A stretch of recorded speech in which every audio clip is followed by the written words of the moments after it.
ദൈവനാമത്തിന് മഹത്വം ഉണ്ടാകുമാറാകട്ടെ. ഇന്ന് വരെ ജോപ്പാൻ ദൈവം തന്ന ഉപകാരങ്ങളെ ഓർത്ത് സ്തോത്രം ചെയ്യാം. ഞാൻ കുര്യൻ എം ചാക്കോ. ദിനവൃത്താന്തങ്ങളുടെ 2-ാം പുസ്തകം 36-22-23 വാക്യങ്ങളിൽ കോരശ് രാജാവിൻ്റെ വിളംബരം കാണുന്നു. അതിപ്രകാരമാണ്: യിരെമ്യാവ് മുഖാന്തരം ഉണ്ടായ കർത്താവിൻ്റെ വചനം നിവൃത്തിയാക്കേണ്ടതിന് പാർശ്യ രാജാവ് കോരശിൻ്റെ 1-ാം ആണ്ടിൽ കർത്താവ് കോരശിൻ്റെ മനസ്സുണർത്തി. അവൻ തൻ്റെ രാജ്യത്തെല്ലായിടവും ഒരു വിളംബരം പ്രസിദ്ധമായി രേഖാമൂലം പരസ്യം ചെയ്തത് എന്തെന്നാൽ, പാർശ്യ രാജാവായ കോരശ് പ്രകാരം കൽപ്പിക്കുന്നു: സ്വർഗത്തിലെ ദൈവമായ കർത്താവ് ഭൂമിയിലെ സകല രാജ്യങ്ങളെയും എനിക്ക് തന്നിരിക്കുന്നു. യഹൂദയിലെ യെരുശലേമിൽ അവനൊരു ആലയം പണിയുവാൻ ദൈവം എന്നോട് കൽപ്പിച്ചുമിരിക്കുന്നു. നിങ്ങളിൽ ആരെങ്കിലും ആ ദൈവത്തിൻ്റെ ജനമായി ഉണ്ടെങ്കിൽ അവൻ്റെ ദൈവമായ കർത്താവ് അവനോടുകൂടെ ഇരിക്കട്ടെ. അവർ യാത്ര പുറപ്പെടട്ടെ. ഈ വിളംബരപ്രകാരം BC 538 സെരുബ്ബാബേലിൻ്റെ നേതൃത്വത്തിൽ 50,000-ഓളം ആളുകൾ യെരുശലേമിലേക്ക് പുറപ്പെട്ടു. അവർ വന്ന് BC 536 രണ്ടാമത്തെ ദേവാലയ നിർമ്മാണം ആരംഭിച്ചു. എസ്രയുടെ പുസ്തകം 3-8 മുതൽ അത് വായിക്കുന്നു. അവർ യെരുശലേമിലെ ദേവാലയത്തിങ്കൽ എത്തിയതിൻ്റെ 2-ാം ആണ്ട് 2-ാം മാസം ശെയൽത്തീയേലിൻ്റെ മകനായ സെരുബ്ബാബേലും യോസാദയുടെ മകനായ യേശുവയും അവരുടെ ശേഷം സഹോദരന്മാരും പുരോഹിതന്മാരും ലേവ്യരും പ്രവാസത്തിൽ നിന്ന് യെരുശലേമിലേക്ക് വന്നവർ എല്ലാവരും കൂടി പണി തുടങ്ങി. 20 വയസ്സ് മുതൽ മേലോട്ട് പ്രായമുള്ള ലേവ്യരെ കർത്താവിൻ്റെ ആലയത്തിൻ്റെ പണി നടത്തുവാൻ നിയമിച്ചു. 11-ാം വാക്യത്തിൽ ജനം കർത്താവിനെ അവിടുന്ന് നല്ലവൻ, ഇസ്രായേലിനോടുള്ള അവിടുത്തെ ദയ എന്നേക്കുമുള്ളത് എന്നിങ്ങനെ വാഴ്ത്തി സ്തുതിച്ചുകൊണ്ട് ഗാനപ്രതിഗാനം ചെയ്തു. അവർ കർത്താവിനെ സ്തുതിക്കുമ്പോൾ ആലയത്തിൻ്റെ അടിസ്ഥാനം ഇട്ടതുകൊണ്ട് ജനമെല്ലാം അത്യുച്ചത്തിൽ ആർത്ത് ഘോഷിച്ചു. പുരോഹിതന്മാരിലും ലേവ്യരിലും പിതൃത്തലവന്മാരിലും മുമ്പിലത്തെ ആലയം കണ്ടിട്ടുള്ള വയോധികരായ അനേകർ ഈ ആലയത്തിൻ്റെ അടിസ്ഥാനം ഇട്ടത് കണ്ടപ്പോൾ ഉറക്കെ കരഞ്ഞുപോയി. മറ്റു പലരും സന്തോഷത്തോടെ ഉച്ചത്തിലാർത്തു. അങ്ങനെ സമ്മിശ്ര വികാരത്താൽ ജനം നിന്നു. വയോധികരുടെ കരച്ചിൽ ആനന്ദം കൊണ്ടും ആകാം. നെബൂഖദ്നേസർ തീക്കിരയാക്കിയ ആലയത്തിൻ്റെ സ്ഥാനത്ത് മറ്റൊരു ദേവാലയം ഉണ്ടാകുമെന്ന് അവർ സ്വപ്നേ വിചാരിച്ചില്ല. അങ്ങനെ ഇരിക്കെ അത് സാധ്യമായപ്പോൾ ആരാണെങ്കിലും വിങ്ങിപ്പോവും. മറ്റൊരു കാരണമുള്ളത്, പുതിയതിൻ്റെ അടിസ്ഥാനം കണ്ടപ്പോൾ തീക്കിരയായതിൻ്റെ അത്രയും പോരാ എന്ന ചിന്തയിൽ വിങ്ങിപ്പോയതുമാകാം. 4-1 മുതൽ ശത്രുക്കളുടെ തന്ത്രങ്ങളാണ് കാണുന്നത്. ഒന്നാമതായി, സ്നേഹഭാവം നടിച്ച് ഞങ്ങളും നിങ്ങളോടുകൂടെ നിങ്ങളുടെ ദൈവത്തിൻ്റെ ആലയ നിർമ്മാണ കാര്യത്തിൽ സഹകരിക്കട്ടെ എന്ന് ചോദിച്ച് അടുത്തുകൂടുവാൻ ശ്രമിക്കുന്നു. അതിന് സെരുബ്ബാബേലും യേശുവയും ശേഷം ഇസ്രായേൽ പിതൃത്തലവന്മാരും അവരോട്, ഞങ്ങളുടെ ദൈവത്തിൻ്റെ ആലയം പണിയുന്നതിൽ നിങ്ങൾക്ക് ഞങ്ങളുമായി കാര്യമൊന്നുമില്ല എന്ന് പറഞ്ഞ് അവരെ അകറ്റി. ഇത് തികച്ചും ദൈവാനുഗ്രഹം ഉണ്ടാകുന്ന നിലപാടാണ്. കൊരിന്ത്യർക്ക് എഴുതിയ 2-ാം ലേഖനം 6-14 മുതൽ വായിക്കുന്നത്: നിങ്ങൾ അവിശ്വാസികളുമായി ഇണയില്ലാ പിണ കൂടരുത്. നീതിക്കും അധർമ്മത്തിനും തമ്മിൽ ചേർച്ചയില്ല. വെളിച്ചത്തിന് ഇരുളിനോട് കൂട്ടുകെട്ടും ഇല്ല. ക്രിസ്തുവിനും ബലിയാലിനും തമ്മിൽ പൊരുത്തവുമില്ല. വിശ്വാസിക്ക് അവിശ്വാസിയുമായി എന്താണ് ഓഹരി?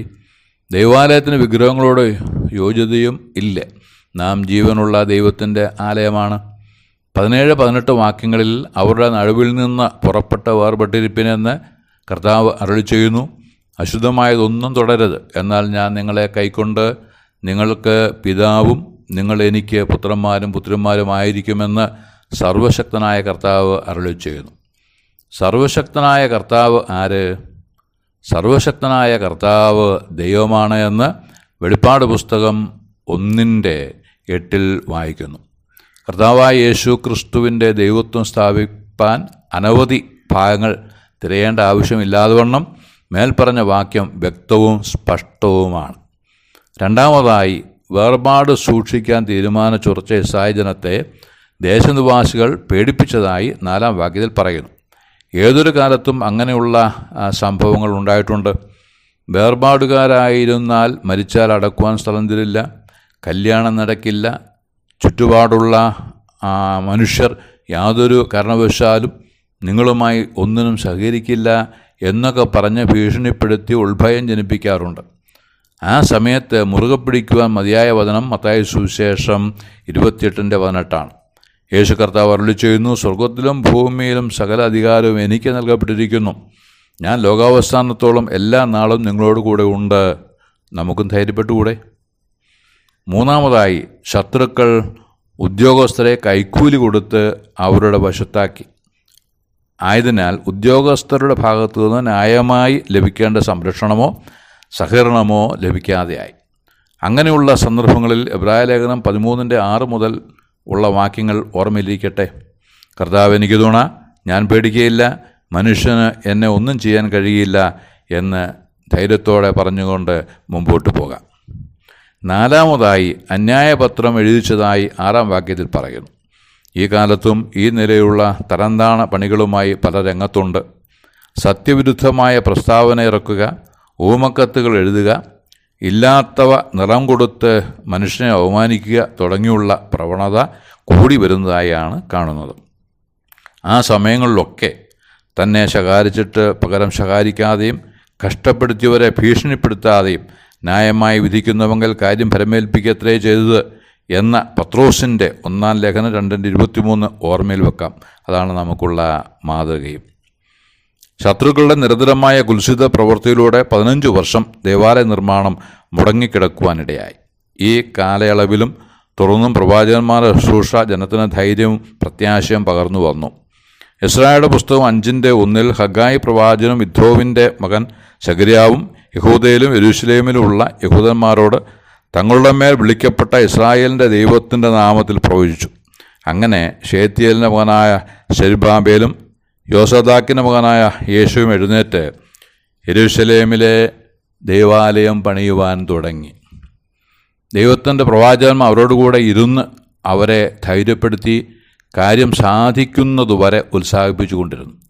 സുവിശേഷകന്മാരുടെയും മുപ്പന്മാരുടെയും ഉത്തരവാദിത്വം ഇതുതന്നെയാണ്.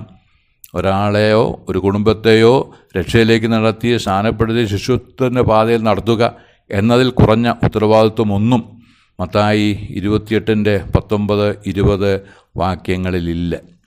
ധനനായിരിക്കുന്ന പൗലോസാക്കാരും എടുത്ത് കാണിക്കുന്നുമുണ്ട്. തെസ്സലോനിക്കർക്ക് എഴുതിയ 1-ാം ലേഖനം 2:7 വാക്യത്തിൽ വായിക്കുന്നത്, ഒരു അമ്മ തൻ്റെ കുഞ്ഞുങ്ങളെ പോറ്റും പോലെ ഞങ്ങൾ നിങ്ങളുടെ ഇടയിൽ ആർദ്രതയുള്ളവരായിരുന്നു. ഞങ്ങൾ നിങ്ങളെ ഓമനിച്ചും കൊണ്ട് ദൈവത്തിൻ്റെ സുവിശേഷം പ്രസംഗിപ്പാൻ മാത്രമല്ല, നിങ്ങൾ ഞങ്ങൾക്കും പ്രിയരാകിയാൽ ഞങ്ങളുടെ പ്രാണനും കൂടെ വെച്ചു തരുവാൻ ഒരുക്കവുമായിരുന്നു. 11-ാം വാക്യം മുതൽ വായിക്കുന്നത് ഇപ്രകാരമാണ്: ദൈവത്തിൻ്റെ രാജ്യത്തിനും മഹത്വത്തിനുമായി നിങ്ങളെ വിളിക്കുന്ന ദൈവത്തിൻ്റെ സന്നിധിയിൽ യോഗ്യമായി നടപ്പാൻ തക്കവണ്ണം ഞങ്ങൾ നിങ്ങളിൽ ഓരോരുത്തരെ അപ്പൻ മക്കളെ എന്ന പോലെ പ്രബോധിപ്പിച്ചും കൊണ്ട് ഉത്സാഹിപ്പിച്ചും സാക്ഷ്യം പറഞ്ഞും പോന്നു എന്ന് നിങ്ങൾക്കറിയാമല്ലോ. അമ്മയുടെയും അപ്പൻ്റെയും സ്ഥാനത്ത് നിന്ന് മക്കളെ വളർത്തിയെടുക്കുന്ന ശുശ്രൂഷയാണ് സഭാ ശുശ്രൂഷ. അതിനായി കർത്താവ് നമ്മെ സഹായിക്കുമാറാകട്ടെ. പ്രവാചകന്മാർ കൂടെയിരുന്ന് അവരെ സഹായിച്ച അനവധി വർഷക്കാലത്തിനിടയ്ക്ക് ഇസ്രായേൽ ജനത്തെ ധൈര്യപ്പെടുത്തിയ വാക്യങ്ങൾ പലതുണ്ട്. അതിൽ പ്രധാനമായത് സെഖര്യാവിൻ്റെ പുസ്തകം 4:6-7 ആണ്. അത് ഇപ്രകാരമാണ്: സെരുബ്ബാബേലിനോടുള്ള കർത്താവിൻ്റെ അരുളപ്പാടാവിത്, സൈന്യത്താലല്ല ശക്തിയാലല്ല എൻ്റെ ആത്മാവിനാലത്രേ എന്ന് സൈന്യങ്ങളുടെ കർത്താവായ ദൈവം അരുളി ചെയ്യുന്നു. സെരുബ്ബാബേലിൻ്റെ മുമ്പിലുള്ള മഹാപർവ്വതമേ, നീ ആര്? നീ സമഭൂമിയായിത്തീരും. അതിന് കൃപ എന്ന ആർപ്പോടെ അവൻ ആണിക്കല്ല് കയറ്റും. അത് അപ്രകാരം സംഭവിച്ചു എന്ന് തിരുവെഴുത്ത് വ്യക്തമാക്കുന്നുമുണ്ട്. അത് അടുത്ത പാഠത്തിൽ ചിന്തിക്കാമെന്ന് പ്രത്യാശിച്ചുകൊണ്ട് വാക്കുകൾക്ക് പൂർണ്ണവിരാമം കുറിക്കുന്നു. ദൈവനാമം മഹത്വപ്പെടുമാറാകട്ടെ.